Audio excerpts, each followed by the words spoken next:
Hello दोस्तों, बहुत बहुत स्वागत है आपका हमारे इकोनॉमिक्स हिंदी के दूसरे पार्ट में। जैसा कि आपसे मैंने कहा था कि हम इस दूसरे पार्ट में जो पढ़ने वाले हैं वो इसकी विधियां हैं, यानी हम विधियों के बारे में पढ़ेंगे दोस्तों। तो चलिए अब हम इस पार्ट में शुरू करते हैं जो है आंकड़ों के संकलन की विधियों के बारे में एक एक करके चर्चा करना। तो चलिए हम शुरू करते हैं। यहाँ पर पहले दे रखा है आधारभूत आंकड़ों का संकलन कैसे होता है। दोस्तों, आधारभूत आंकड़ों का संकलन कैसे होता है, कुछ सांख्यिकी विधियां, आंकड़ों के संकलन की विधियां, यानी हम कुछ सांख्यिकीय विधियों का प्रयोग करके आंकड़ों को संकलित करते हैं। कहने का मतलब मूलभूत आंकड़े जो होते हैं, जो हमें वास्तविक जीवन में काम आते हैं, जो हमें चाहिए, हमारी ज़रूरत के हैं, वो आंकड़े हमें प्राप्त करने हैं तो कैसे कर सकते हैं। वो आंकड़े प्राप्त करने के लिए हमें सबसे पहले जो है कुछ विधियां पढ़नी पड़ेंगी, उन विधियों के बारे में जानना पड़ेगा, तो हम उन विधियों के माध्यम से ही आंकड़ों को प्राप्त कर सकते हैं। तो पहली वीडियो में मैंने आपको बताया था कि वो विधियां कौन कौन सी हैं, तो अगर आपने वो पार्ट नहीं देखा है तो देख लेना। इसमें हम उन्हीं विधियों के बारे में आगे चर्चा करने वाले हैं विस्तार से। तो चलिए दोस्तों, इसमें देखते हैं क्या क्या है। पहला देखिए, पहली विधि आ जाती है हमारे सामने प्रत्यक्ष व्यक्तिगत अनुसंधान। तो हम यहाँ पर 4 विधियां पढ़ने वाले हैं दोस्तों। तो हमारी जो पहली विधि है उसका नाम है प्रत्यक्ष व्यक्तिगत अनुसंधान। जैसा कि दोस्तों मैंने पिछली वीडियो में बताया था, प्रत्यक्ष व्यक्तिगत अनुसंधान विधि वह विधि होती है जिसमें कि व्यक्ति स्वयं जाकर आंकड़े एकत्र करता है प्रत्यक्ष रूप से। यहाँ पर देखिए दोस्तों, प्रत्यक्ष शब्द का इस्तेमाल किया गया है, यानी वो व्यक्ति स्वयं जाता है और आंकड़े एकत्र करता है। तो ये प्रत्यक्ष व्यक्ति अनुसंधान विधि कहलाती है। इसके देखिए दोस्तों, यहाँ पर इसके गुण, अवगुण और इसकी उपयुक्तता दे रखी है। तो यहाँ पर 4 विधियां हैं और चारों विधियों में उसकी उपयुक्तता, गुण और अवगुण दे रखे हैं। तो चलिए दोस्तों, हम इन चारों विधियों के एक एक करके उपयुक्तता, गुण, अवगुण पढ़ते हैं और जानते हैं इन विधियों को। तो प्रत्यक्ष विधि समझ गए होंगे आप क्या होती है। वह विधि जो कि जिस विधि में हम स्वयं आंकड़े अनुसंधानकर्ता जो होते हैं, अनुसंधानकर्ता कौन होता है, जो आंकड़ों को स्वयं एकत्र करते हैं, जिनका कार्य आंकड़े एकत्र करना होता है, वो जाकर के स्वयं आंकड़े लेकर के आते हैं, मिलते हैं लोगों से, उनसे आंकड़े प्राप्त करते हैं, उसके बाद वो उन्हें इकट्ठा करते हैं। तो दोस्तों, इसको जान लेते हैं, इसकी उपयुक्तता क्या होती है, इसका उपयोग क्या होता है। इस विधि का उपयोग हम कहाँ कहाँ कर सकते हैं। देखिए दोस्तों, इसका उपयोग हम सीमित क्षेत्र में कर सकते हैं, यानी ये बड़े विशाल क्षेत्र के लिए उपयुक्त नहीं है। हम इसको इस्तेमाल नहीं कर सकते बड़े क्षेत्र के लिए, क्योंकि इसमें व्यक्ति को स्वयं जाना पड़ता है, एक एक व्यक्ति से मिलना पड़ता है। उससे क्या होता है, उससे बहुत समय लगता है और कम से कम क्षेत्र ही उसमें आ सकता है। वह कम से कम क्षेत्र का ही वह जो है आंकड़े एकत्र कर सकता है। इसीलिए यह सीमित क्षेत्र के लिए है, यानी छोटे क्षेत्र के लिए आंकड़े एकत्र कर सकती है। तो इस विधि में सीमित क्षेत्र होता है। उसके बाद आता है दोस्तों अधिक मौलिकता। दोस्तों, ये तो बहुत ही स्वाभाविक बात है, ये तो सोचने वाली बात है कि अगर व्यक्ति स्वयं आंकड़े एकत्र करने जा रहा है, यानी स्वयं आंकड़े एकत्र करने जा रहा है, तो मौलिकता होगी, यानी आंकड़ों में शुद्धता होगी, पर्याप्त मौलिक होंगे, वास्तविक आंकड़े होंगे, यानी सही होंगे, बिल्कुल सही आंकड़े होंगे, क्योंकि उसने स्वयं एकत्र किए हैं, इसलिए आंकड़े बिल्कुल सही होंगे, उनमें त्रुटि होने की चांसेस जो है बहुत ही कम होगी। तो हम ही देख सकते हैं उसमें मौलिकता अधिक होती है। उसके बाद आता है गुप्त रखना। तो अगर व्यक्ति चाहे प्रत्यक्ष आंकड़े जो होते हैं उसने इकट्ठे किए हैं तो उसे गुप्त रखा जा सकता है। वह चाहे तो बता सकता है, किसी को नहीं बता सकता है। अगर उसकी मर्जी है बताना तो बताएगा, नहीं मर्जी है तो नहीं बताएगा। तो इसे गुप्त रखा जा सकता है। और उसके बाद अधिक शुद्धता होती है, यानी ये तो बहुत ही अच्छी बात है। आंकड़े स्वयं एकत्र कर रहा है तो उसमें अधिक शुद्धता होगी, सीधा संपर्क होगा। तो दोस्तों, यहाँ पर सीधा संपर्क का मतलब क्या है, वो व्यक्तियों से जाकर स्वयं मिलता है और आंकड़े एकत्र करता है। तो उससे क्या होगा, व्यक्ति से उसका सीधा संपर्क हो जाता है और आंकड़े एकत्र कर लेता है। तो यहाँ पर देखिए, इसके टॉपिक से ही समझ आ रहा है प्रत्यक्ष व्यक्तिगत अनुसंधान, यानी जो स्वयं मिलकर आंकड़े एकत्र किए जाते हैं उसे प्रत्यक्ष व्यक्तिगत अनुसंधान विधि कहते हैं। उसमें देखिए दोस्तों कि उसमें सीमित क्षेत्र होता है, अधिक मौलिक आंकड़े प्राप्त होते हैं, गुप्त रखना चाहे तो रख सकता है, अधिक शुद्धता होती है, सीधा संपर्क होता है व्यक्तियों के साथ। तो आप समझ गए होंगे। इससे आप याद रख सकते हैं प्रत्यक्ष व्यक्तिगत अनुसंधान विधि, इसके नाम से याद रख सकते हैं इसकी उपयुक्तता क्या हो सकती है। तो दोस्तों इसकी उपयोगिता ज़्यादा नहीं आती, 1 या 2 पूछ ली जाती है, तो आपको सारी याद करने की ज़रूरत नहीं है, आप 2 या 3 याद कर लीजिए, बहुत ही आसान है। तो उसके बाद हम इसके गुण और अवगुण के बारे में चर्चा करते हैं। देखिए दोस्तों, यहाँ गुण एवं अवगुण दे रखे हैं, तो मैंने इसमें टेबल बनाई है, इस तरह से यहाँ पर इसको अलग अलग करके लिख दिया है ताकि आपको समझने में आसानी हो। तो देखिए, सबसे पहले हम इसके गुण के बारे में जान लेते हैं, कितने इसमें गुण हैं। गुण का मतलब इसके फायदे क्या क्या हैं और इसके नुकसान। अवगुण का मतलब होता है नुकसान, इसके नुकसान क्या क्या हैं। तो सबसे पहले यहाँ पर आ जाता है मौलिकता। जैसा कि आपको बताया, यहाँ उपयुक्तता में इसकी ये आंकड़े मौलिक होते हैं, तो इसका गुण है ये मौलिक होते हैं। मौलिक का मतलब होता है यानी कि वो आंकड़े बिल्कुल अच्छे होते हैं, मतलब सच्चे होते हैं, उनमें कोई मिलावट नहीं होती। उसी प्रकार ये शुद्धता होती है, इसी प्रकार इसमें मिलावट नहीं होती। इन दोनों में अंतर कर सकते हैं, कैसे अंतर करेंगे। मौलिक आंकड़े वास्तविक आंकड़े होते हैं जो वास्तव में होते हैं और उनमें शुद्धता होती है। और उसके बाद इसमें आता है तीसरा पॉइंट, जिसका नाम है विश्वसनीय आंकड़े। देखिए दोस्तों, इसमें विश्वसनीय होते हैं, बिल्कुल सीधी सी बात है, क्योंकि व्यक्ति स्वयं जाता है, उससे मिलता है, उसके बाद आंकड़े प्राप्त करता है, तो वो विश्वसनीय तो होंगे ही। तो जैसा कि मैंने यहाँ पर आपको एग्जाम्पल दे के बताया था, तो यहाँ पर जो स्कूल का एग्जाम्पल दिया था पिछली वीडियो में, तो आप देख सकते हैं यहाँ पर अगर मैं स्वयं जाता हूँ, एक एक छात्र से आंकड़े एकत्र करता हूँ, तो क्या होगा, मैं ज़्यादा क्षेत्र में एकत्र नहीं कर सकता, सीमित क्षेत्र में एकत्र कर सकता हूँ। मौलिक आंकड़े मुझे मिलेंगे, गुप्त में रख सकता हूँ, अधिक शुद्धता होगी, सीधा संपर्क मेरा छात्रों से हो जाएगा। उसके बाद हम मौलिक आंकड़े प्राप्त करेंगे, अधिक शुद्धता होगी, जैसा कि यहाँ पर मैंने बताया। उसके बाद यहाँ विश्वसनीय आंकड़े, क्योंकि मैंने स्वयं जाकर आंकड़े एकत्र किए हैं, मैंने किसी पर भरोसा नहीं किया, मैंने स्वयं आंकड़े एकत्र किए हैं, तो उसे विश्वसनीय होंगे। अब देखिए दोस्तों, एक रूपता होती है आंकड़ों में, यानी एक रूप के आंकड़े प्राप्त हो सकते हैं। उसके बाद यहाँ पर लोचशीलता आती है। लोचशीलता का मतलब होता है दोस्तों कि इसमें जो है उतार चढ़ाव, अपने अनुसार इसमें बदलाव किया जा सकता है, उसे आंकड़ों को लोचशील कहते हैं, यानी इनमें बदलाव भी किया जा सकता है। तो ये आंकड़े क्या होते हैं, लोचशील होते हैं। अब देख लेते हैं इसके अवगुण के बारे में। अवगुण क्या होते हैं, बड़े क्षेत्र के लिए अनुपयुक्त होते हैं। अगर कोई बड़ा क्षेत्र आ जाए तो ये अनुपयुक्त होते हैं। तो मैंने पहले बताया ये सीमित क्षेत्र के लिए होते हैं, इसलिए ये बड़े क्षेत्र के लिए और अनुपयुक्त हो गए। ये एक अवगुण हो गया, इसका बड़े क्षेत्र में इस्तेमाल नहीं हो सकता, इसलिए इस विधि का जो अवगुण है वो है बड़े क्षेत्र के लिए अनुपयुक्त होना। उसके बाद आता है व्यक्तिगत पक्षपात। अगर आप व्यक्ति से मिलते हैं तो क्या होता है, पक्षपात हो सकता है उस व्यक्ति को लगे कि ये मेरे से ज़्यादा इन्फॉर्मेशन ले रहा है या मेरे से कम ले रहा है, तो वो एक दूसरे पर वो पक्षपात करते हैं, यानी वो एक दूसरे का हित और अहित होने की चांसेस हो जाते हैं। इसलिए उस दोनों व्यक्तियों में पक्षपात हो सकता है, व्यक्तियों से संपर्क होता है, इसलिए व्यक्तियों से पक्षपात होने की संभावना इसमें होती रहती है और उसमें अधिक खर्चीली होती है। ये तो सीधी सी बात है दोस्तों, अगर आप यहाँ पर जा रहे हैं, स्वयं छात्रों से मिलेंगे तो खर्च तो लगेगा, अधिक खर्चीली होती है। इसमें देखिए दोबारा से सीमित क्षेत्र होता है, यानी आपको ये बड़ा है, बहुत बड़े क्षेत्र के लिए उपयुक्त नहीं, सीमित क्षेत्र के लिए होता है, यानी यही एक ही पॉइंट की तरह हम इस्तेमाल कर सकते हैं दूसरे दो को, तो सीमित क्षेत्र होता है। यह एक अवगुण है इसका। तो आप समझ गए यहाँ पर कि इसके जो गुण हैं वो मौलिक है, शुद्ध है, विश्वसनीय है, एक रूपता है, लोचशीलता है। उसके बाद यहाँ पर बड़े आंकड़े बड़े क्षेत्र के लिए उपयुक्त नहीं है, अवगुण इसका है व्यक्तिगत पक्षपात होने लगता है, अधिक खर्चीली होती है। उसके बाद सीमित क्षेत्र होता है, ये इसका अवगुण है। तो चलिए दोस्तों, अब हम पढ़ते हैं अपनी दूसरी विधि के बारे में। दूसरी विधि जो है हमारी, उसका नाम है अप्रत्यक्ष मौखिक विधि, अप्रत्यक्ष मौखिक अनुसंधान विधि। इस विधि की खूबी क्या है, यह विधि जो है बड़े क्षेत्र के लिए उपयुक्त होती है।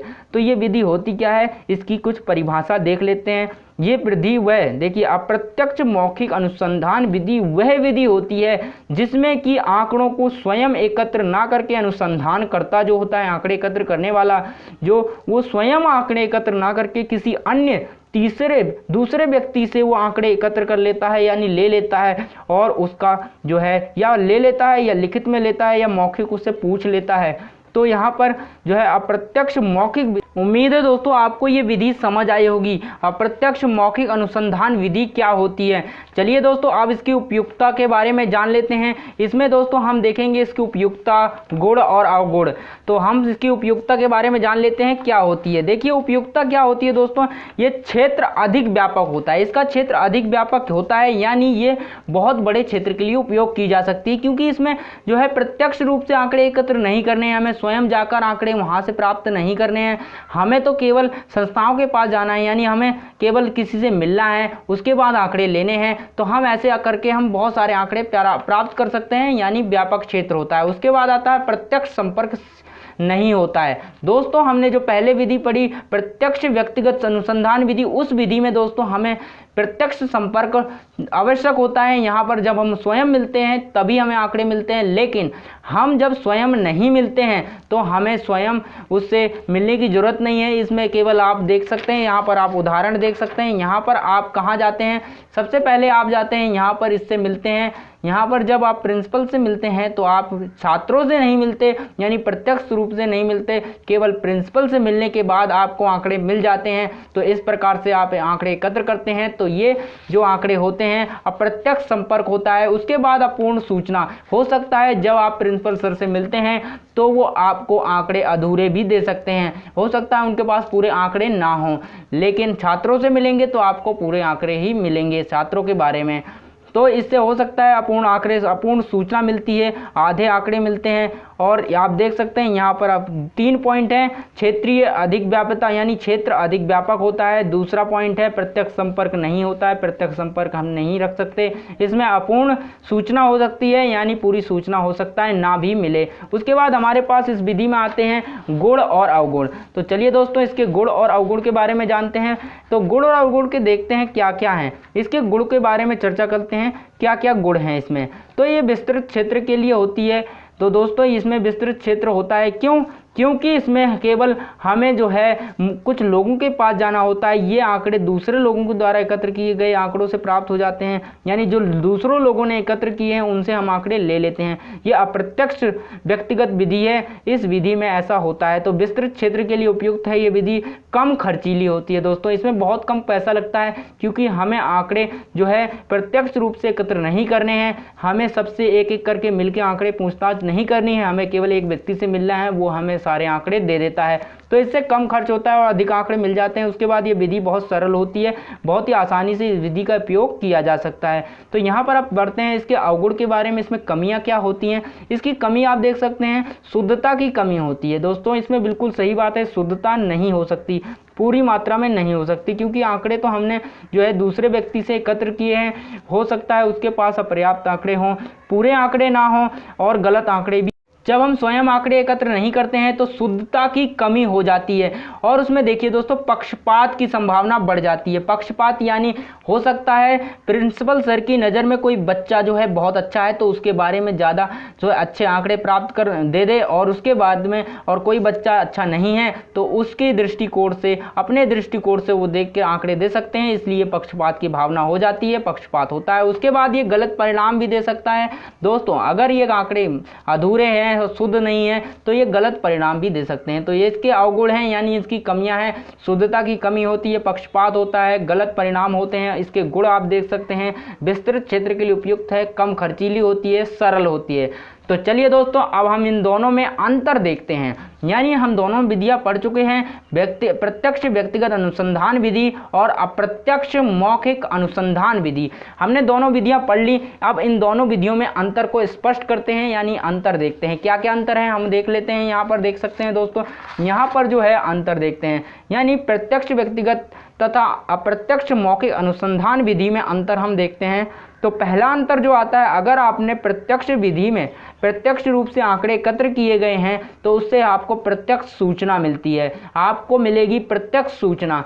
अगर आपने प्रत्यक्ष विधि इस्तेमाल नहीं की, अगर आपने अप्रत्यक्ष विधि का इस्तेमाल किया है तो आपको अप्रत्यक्ष सूचना मिल जाएगी, अप्रत्यक्ष सूचना मिलेगी। अगर आप प्रत्यक्ष विधि का इस्तेमाल करते हैं तो आपको प्रत्यक्ष सूचना मिलती है, लेकिन अगर आप प्रत्यक्ष विधि का इस्तेमाल नहीं करते तो आपको मिलती है अप्रत्यक्ष सूचना। तो आपको ये पॉइंट समझ आया। उसके बाद हम अगला पॉइंट पढ़ते हैं, प्रत्यक्ष व्यक्तिगत विधि में जो क्षेत्र होता है वो छोटा होता है। उसके बाद अप्रत्यक्ष मौखिक विधि में जो है बड़ा क्षेत्र होता है, यानी ये बड़े क्षेत्र के लिए उपयुक्त होती है।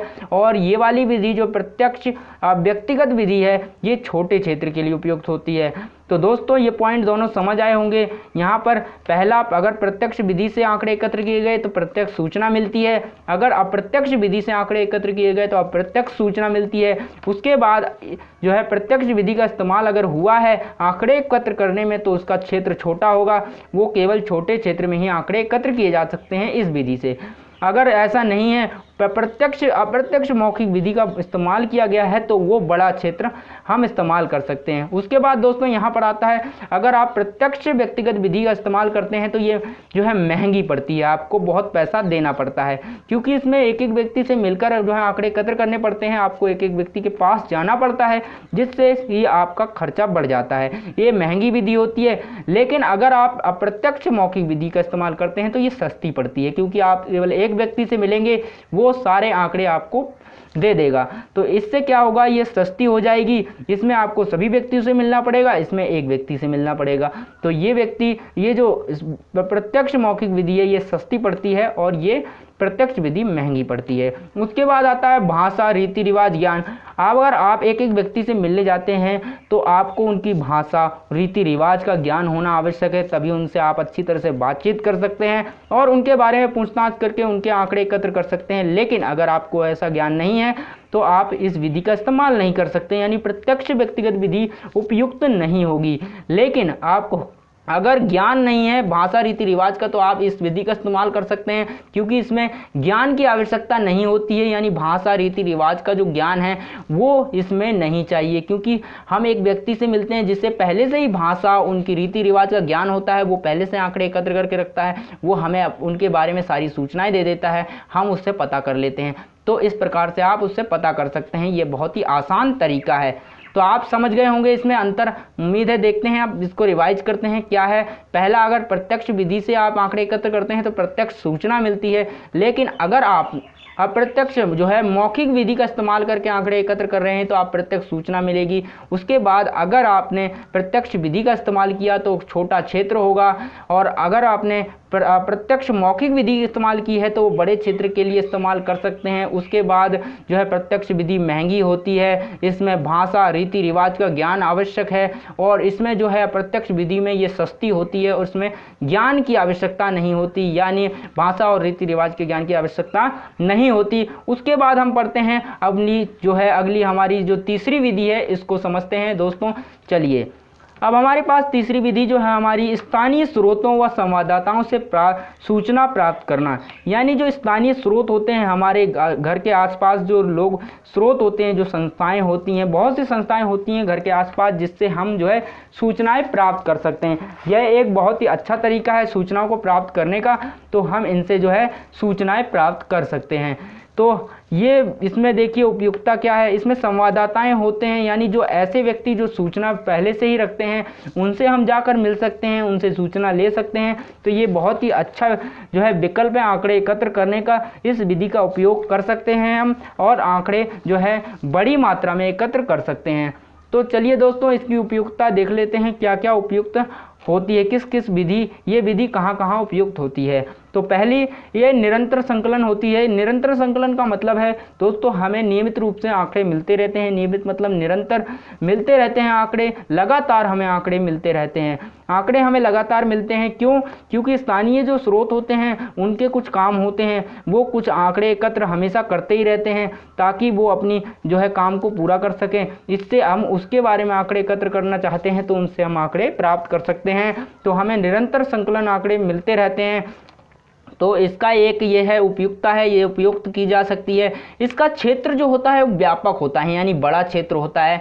जितना चाहें हम उतने बड़े क्षेत्र के लिए इस विधि का इस्तेमाल कर सकते हैं। व्यापक क्षेत्र होता है यानी बड़ा क्षेत्र होता है। उसके बाद हम इसमें जो है पत्र पत्रिका या रेडियो टेलीविज़न आदि जो है इन संचार साधनों का इस्तेमाल करके भी जो है इस विधि में हम आंकड़े एकत्र कर सकते हैं। ये बहुत ही अच्छा विकल्प है जिससे हम आंकड़े एकत्र कर सकते हैं, क्योंकि रेडियो में जो संवाददाता होते हैं, जो लोग टेलीविज़न में जो होते हैं और पत्रिकाओं में जो होते हैं, वो पहले से ही अपनी पत्रिका, रेडियो और टेलीविज़न के लिए आंकड़े एकत्र करके रखते हैं। वो आंकड़े जो है सुना देते हैं, बताते हैं, तो हम उनसे जा कर के मिल सकते हैं, स्वयं वहाँ से आंकड़े एकत्र कर सकते हैं।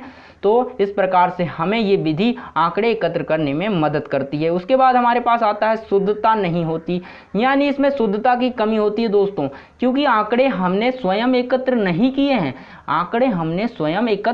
किए हैं, इसलिए इस विधि में शुद्धता कम होती है, बहुत कम होती है शुद्धता। तो इसमें कम होती है शुद्धता इसलिए क्योंकि आंकड़े दूसरे ने एकत्र किए, हो सकता है उसने आंकड़े गलत एकत्र किए हों या उसमें कुछ कमी हो या त्रुटि हो, तो हम कह नहीं सकते कि वो पर्याप्त रूप से शुद्ध है, इसलिए शुद्धता नहीं होती या कम होती है शुद्धता। तो चलिए दोस्तों, आपने यहाँ पढ़ लिया, आपने उपयोगिता क्या है, निरंतर संकलन होता है, आंकड़े निरंतर मिलते रहते हैं, व्यापक क्षेत्र होता है, बड़े क्षेत्र के लिए उपयोग होता है, पत्र पत्रिका, रेडियो टेलीविज़न से आंकड़े एकत्र किए जा सकते हैं, शुद्धता नहीं होती, यानी कम मात्रा में शुद्धता होती है। उसके बाद हम कह सकते हैं यहाँ पर गुण और इसके अवगुण के बारे में पढ़ते हैं दोस्तों। यहाँ क्या क्या है, इसके पहले गुण हम समझ लेते हैं, उसके बाद अवगुण की चर्चा करते हैं। तो यहाँ पर देख सकते हैं गुण, ये गुण देख सकते हैं आप क्या क्या है इसमें। मितव्यता, दोस्तों आपको मितव्यता शब्द का अर्थ समझना होगा, तो सबसे पहले आप मितव्यता अर्थ का जो है शब्द का अर्थ समझिए। देख सकते हैं यहाँ पर मितव्यता शब्द जो होता है वो तीन शब्दों के अर्थ को समाहित करता है, यानी मितव्यता शब्द में तीन शब्दों के अर्थ जो हैं शामिल होते हैं, या तीन शब्द कहें शामिल होते हैं। पहला शब्द होता है धन, दूसरा होता है श्रम, तीसरा होता है समय। अगर हम कहते हैं मितव्य शब्द है, यानी मितव्य है, तो यानी धन है, श्रम है और समय है। तीनों शब्दों का इस्तेमाल एक शब्द से हम कर सकते हैं। तो देखिए दोस्तों, अभी मैं बताता हूं कि किस प्रकार से आप इन तीनों शब्दों का इस्तेमाल केवल एक शब्द से कर सकते हैं। तो कैसे कर सकते हैं, चलिए देखते हैं। तो देखिए यहाँ मितव्यता होती है, यानी अब आंकड़ों को एकत्र किया जाता है तो वो आंकड़े ऐसे होते हैं, मितव्य होते हैं। मितव्य का मतलब धन कम लगता है, ठीक है दोस्तों, इसमें धन कम लगता है। यहाँ देख सकते हैं दोस्तों, इसमें जो ये मितव्य आंकड़े अगर एकत्र कर रहे हैं तो इसमें धन कम लगेगा और क्या करेगा, श्रम भी कम लगेगा और समय भी कम लगेगा। यानी धन कम लगता है, श्रम कम लगता है और समय कम लगता है जब हम आंकड़े एकत्र करते हैं स्थानीय स्रोतों से या संवाददाताओं से, तो हमें मितव्य आंकड़े मिल जाते हैं। तो हमें क्या होता है, इसका फायदा होता है, ये एक प्रकार का इस विधि का जो है गुण है। उसके बाद हमारे सामने आता है दूसरा पॉइंट जिसका नाम है विस्तृत क्षेत्र। ये जो विधि है विस्तृत क्षेत्र के लिए उपयोग की जा सकती है, यानी ये बड़े क्षेत्र के लिए उपयोग की जा सकती है। उसके बाद यानी यहाँ आता है निरंतरता, इसमें निरंतरता होती है। यहाँ पर क्या होता है, इसका गुण है, हमें आंकड़े निरंतर मिलते रहते हैं, जैसा कि आपने इसकी उपयोगिता में देखा था वैसा ही इसका गुण भी है। तो यहाँ पर देख सकते हैं आप चौथा पॉइंट जो है विशेष परिस्थितियाँ होती हैं। जो ये आंकड़े होते हैं दोस्तों, ये विशेष परिस्थितियों में एकत्र किए जाते हैं। अगर परिस्थिति खराब है, या मान लीजिए आपको मौसम के आंकड़े चाहिए, तो मौसम अगर खराब है तो मौसम के बारे में आंकड़े पहले से ही बहुत सारे लोग एकत्र कर लेते हैं ताकि उसकी न्यूज़ दे सकें। अगर आपको आंकड़े चाहिए तो आप रेडियो टेलीविज़न पर सुन सकते हैं या फिर स्वयं उनसे जाकर मिल सकते हैं और आंकड़े प्राप्त कर सकते हैं। इस प्रकार से ये जो आंकड़े होते हैं, विशेष परिस्थितियां होती हैं, उन परिस्थितियों में आंकड़े एकत्र किए जाते हैं। तो उम्मीद है दोस्तों आपको ये गुण समझ आए होंगे। मितव्यता होती है, धन, श्रम, समय कम लगता है, विस्तृत क्षेत्र होता है, बड़ा क्षेत्र होता है, निरंतरता होती है, यानी लगातार आंकड़े मिलते रहते हैं। उसके बाद विशेष परिस्थितियां होती हैं। और यहाँ पर देखिए अवगुण समझ लेते हैं, क्या क्या इसके अवगुण है। मौलिकता की कमी होती है दोस्तों। मौलिकता क्या होता है, मौलिकता वह शब्द है, यानी मौलिकता ऐसा शब्द है जो कि संबोधित करता है वास्तविक आंकड़ों की ओर, यानी वास्तविक आंकड़े होने चाहिए, आंकड़े में सच्चाई होनी चाहिए, आंकड़े बिल्कुल सच्चे होने चाहिए। यानी ये नहीं होना चाहिए कि आंकड़े गलत हैं, यानी झूठे आंकड़े उठाकर दे दिए, ऐसा है नहीं, लेकिन आंकड़े उसके बारे में दे दिए, तो ये गलत है। तो यानी अगर आंकड़े शुद्ध हैं, मौलिक हैं, तो इसमें क्या होगा, इसका अवगुण है, यानी मौलिकता में कमी होती है। ये आंकड़े जो होते हैं पूर्ण रूप से शुद्ध नहीं होते हैं और इसमें मौलिकता की कमी होती है, वास्तविक नहीं होते हैं, पूर्ण रूप से नहीं होते हैं। ठीक है, तो वास्तविक आंकड़े नहीं होते हैं, इसलिए यह एक अवगुण है।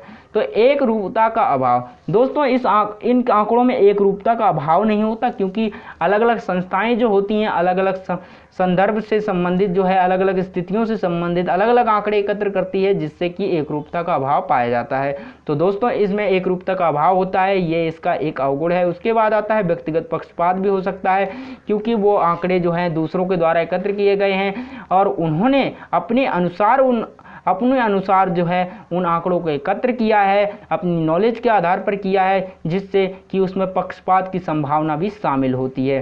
तो इसमें क्या है, अब चौथा पॉइंट यहाँ पढ़ सकते हैं, शुद्धता की कमी। देखिए दोस्तों, आंकड़े हमने स्वयं एकत्र नहीं किए हैं, इसलिए हम नहीं कह सकते कि इसमें पर्याप्त रूप में शुद्धता होगी, इसलिए इन आंकड़ों में शुद्धता की कमी होती है। उसके बाद आता है संकलन में देरी।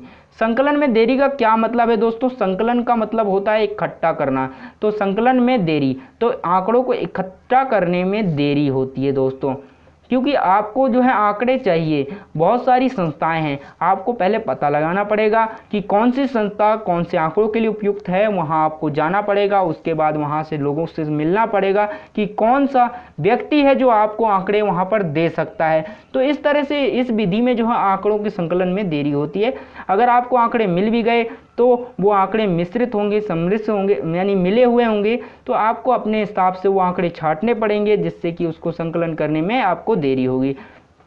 तो उम्मीद है दोस्तों ये आपको पॉइंट समझ आ गया।